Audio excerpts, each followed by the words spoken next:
मोगाचे पिशे लागून घरांतली भायर सोडून गेलेली तिसरी दूख परतून केन्ना येतली काय म्हूण बापूय दीस रात आपले जिवीत विलापून काडटा। सगळी बरोवासो सोडटात आनी तिची खबर सोडून ताका समजायतात।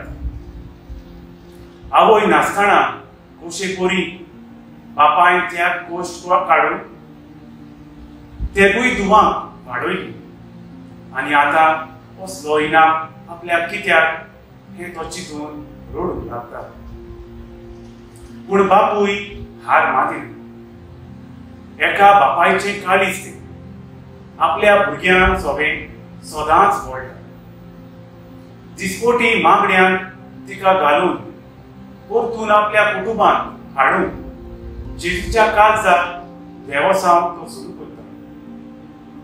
आखरेक एका वर्सान आवयच्या बेजार आसा म्हूण वळखून तो चेडो तिका सोडून दिता आनी ती आपूण परतून घरा येता म्हूण संदेश पाठयता। बापूय सगळ्या मोगान तिका परतून घरांत घेवन तिचो परामर्श करता। आयज आमी जेजूच्या काळजाची परब समोरता। जेजून आपले काळीजूच न्हय पूण आख्खे जिवीत आमच्या पातकां पासत उसार भोगले। आयच्या शुभ वर्तमानांत सांडोल्या मेंढऱ्याची खबर सांगता। 99 मेंढरां मध्ये एक सांडोले ते मेळटोच गवळी खुशाल जाता आनी आपल्या इश्टांक सांगतात।